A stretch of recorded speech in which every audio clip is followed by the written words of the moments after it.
Oh, hey, good evening, delegates. I'm Ricky Townsend. And I'm Tess Bartholomew Good. The VIP luncheon. Vacant igloo parties, violent iguana poachers, vengeful, intelligent parrots. Oh no, VIP stands for very important person, and boy, did we have important people here today. Here's Jen with the story. The room was filled with youth and government celebrities and aficionados from our past. Former youth governors were able to return to a program they love as they eat and laugh with some familiar faces. We were able to meet up with a few and ask them a couple of questions. My favorite memory of youth in government was my first year. We were in the Holiday Inn on the other side of the mall. And so the last day of Sacramento, we all walked to the old church that we used to do our large friendship service, and everyone carried a candle. So for 4 to 5 blocks, you could see kids carrying candles. So that's the one memory that sticks out for me. As you guys walked around, what's changed since you guys were youth governors? Well, the size is just enormously bigger than it was when we were here. We had just started the NIC program in 1997. The size, I think, was about only 100 students, so the NIC was much smaller. You personally, what is it like to be one of the only women governors in our past? I was the second woman governor, and it was terrific. It was great, and it was the beginning of many places where I saw more women entering fields in which I was interested. We met up with our governor that we all know and love, David Murder, and asked him what it's like being around these inspirational former governors. As you're going to this VIP luncheon, you've met a lot of governors. Are there any specific governors you met that you've been inspired by?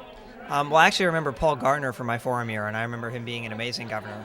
And it was definitely after seeing Paul Gardner that I decided, like, hey, you know, that seems like a really interesting position to go after. So he's definitely been one of the governors to inspire me.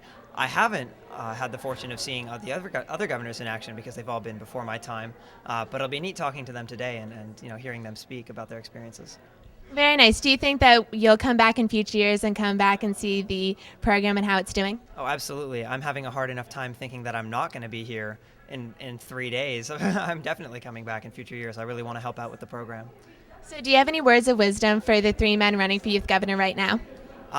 I guess my words of wisdom would just be to meet as many people as possible, regardless, and I've said this many times, but I think regardless of whether or not you win, it's a really great way to get to know people in the program. If you do win, it's really nice to already know people and have certain relationships set up. Otherwise, just have fun with it because, you know, it's a really interesting process. It can be really stressful at times. It will be stressful if you're elected.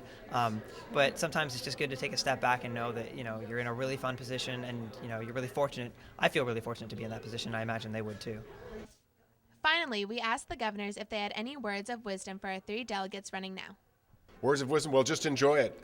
Enjoy it, and if you get elected, enjoy it even more. But we heard them all 3, and they all sound wonderful, and we're very impressed. Yeah, pace yourself. Surround yourself by people who can help you.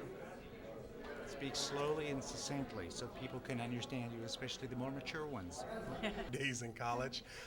And also meet as many people as you can because you never know who you're going to see. Great job this morning. I really enjoyed each of the speeches. And just be positive about it. You guys have done a great job. Obviously, excellent campaigners, and any one of you would do a great job. Just keep campaigning. Yeah, talk to as many people as you want, and remember to make as many friends as possible because even if it doesn't work out with the campaign, at least you'll have all those friendships and relationships that you've built, and you know it'll just make your senior year that much more richer. What's it like to be around other former governors? Is it intimidating? Is it exciting? It's mildly stressful because I feel like there will be comparisons going on in their heads, or not their heads, but somebody's head. Somebody who's seen all of us in action will be trying to compare us and figure out, you know, oh, how does one stack up? So, you know, on that level, it's kind of stressful, but it's nice. I want to hear what it's like, you know, from governors who've been involved in the program in years past. But on that level, it is kind of intimidating, yeah. Thanks, Jen, Bo, Ben, Fee, Fi, Fo, Fen. Jen! And thanks, Starbucks, for the hot chocolate. We had a very interesting story today with our Majority Whip leader, Fiona Ma. You know, I'm pretty sure she's an assemblywoman for, like, the real government. The real government. We sent Devin out on the field to get the real story. Not that we're not the real government. Hi, I'm here with Fiona Ma, who is an assemblywoman. And she's in charge of the west half of San Francisco, which is also known as District 12. And you are also the majority whip, correct? Correct. And now tell me, we want to know how important you think youth in government is for the youth. Well, I think youth in government is extremely important because you are the future leaders for San Francisco and California as a whole, and the nation perhaps. And these days we see a resurgence of the young people involved in presidential elections, and it's really exciting. The next step is how to keep the young people engaged in government. You are all part of youth in government, and so you probably are one step further than most people that are just starting to get engaged and excited about voting and coming out for this presidential election. So I think the next step is how do we actively engage all the young people who want to stay a part of government. Right. That's good. And now, if you could go back in time to your high school days, would you participate in youth in government?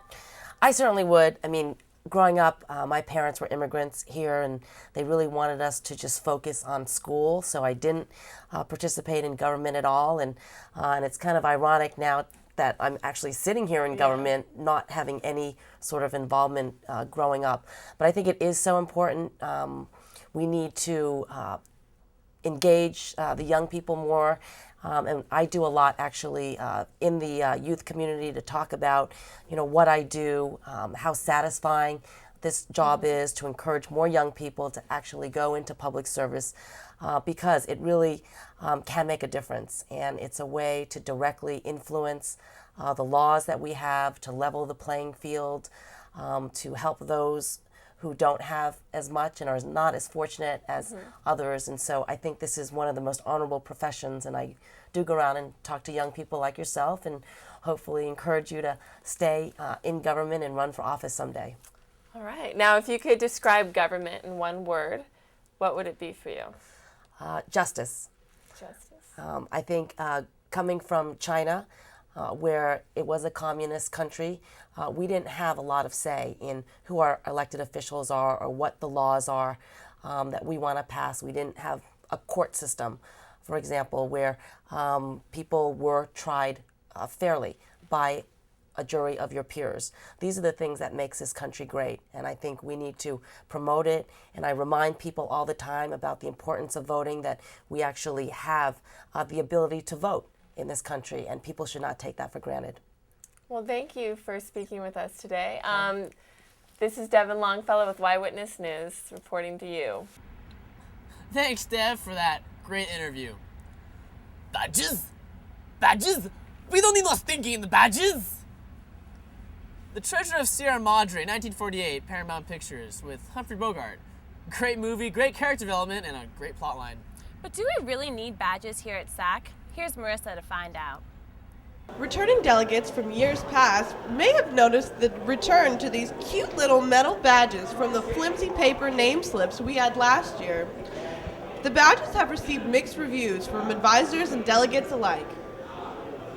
We're here with Associate Executive Director Pam Shebley, asking her a few questions about the badges.